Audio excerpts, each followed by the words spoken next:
লাছড়াই প্রাকৃতিকভাবে সৃষ্ট এই মিশ্র বনের ভেতর বাতাস যখন গাছের পাতাগুলোকে আলতোভাবে ছুঁয়ে যায়, তখন হালকা মৃদু এক তরঙ্গের সৃষ্টি হয়, যার সাথে স্নিগ্ধ সূর্যের আলো আর হরেক রকম পাখির কণ্ঠ মিলে এই তরঙ্গ একসময় গানের সুরে রূপান্তরিত হয়।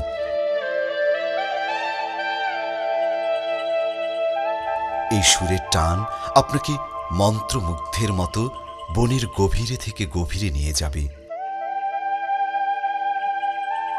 কিন্তু কোনো গানের সুর তো একটা কণ্ঠ ছাড়া অপূর্ণই থেকে যায়, আর এই অপূর্ণতা বেশি সময়ের জন্য নয়, কারণ সহসাই গভীর বনের মধ্যে কোনো এক গাছের উঁচু ডাল থেকে এই সুরের সাথে সুন্দরভাবে তাল মিলিয়ে ডেকে উঠবে কোনো এক বন্য প্রাণী।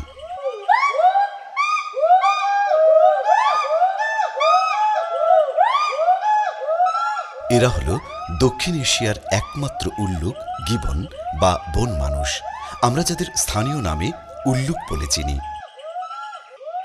নানা রকমের বৈশিষ্ট্যের কারণে সাধারণ বানর হতে এরা উন্নত। তার মধ্যে অন্যতম একটি হল এদের লেজ নেই। বয়সপ্রাপ্ত হওয়ার পরে পুরুষ উল্লুকগুলো বনের একটি নির্দিষ্ট স্থানকে বসবাসের জন্য নির্বাচন করে। এরা মনোগেমাস বা একসঙ্গী নির্ভর জীবনযাপন করে। স্থায়ী সঙ্গী নির্বাচনের পরেই কেবলমাত্র প্রজনন শুরু করে। স্ত্রী উল্লুকটি 2 থেকে 3 বছর অন্তর মাত্র একটি সন্তানের জন্ম দেয়।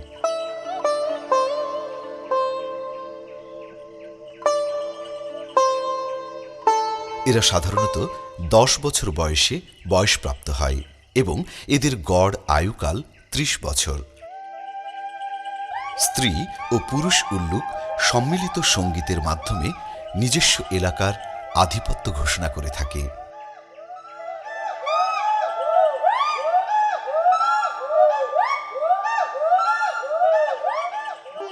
এরা সারা বছর খাবারের দিক থেকে বনের নানা রকম ফলের উপর নির্ভরশীল।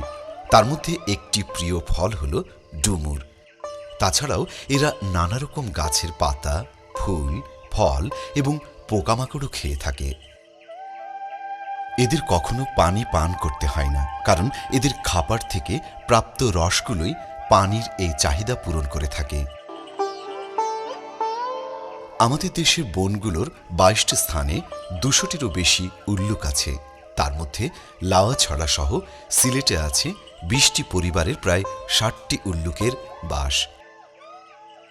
যদিও 1980 সালের দিকে বাংলাদেশে এদের সংখ্যা ছিল 3000-এর কাছাকাছি। নিরাপত্তার জন্য সাধারণত এরা গাছ থেকে নিচে নামে না, আর থাকেও উঁচু গাছের ডালে।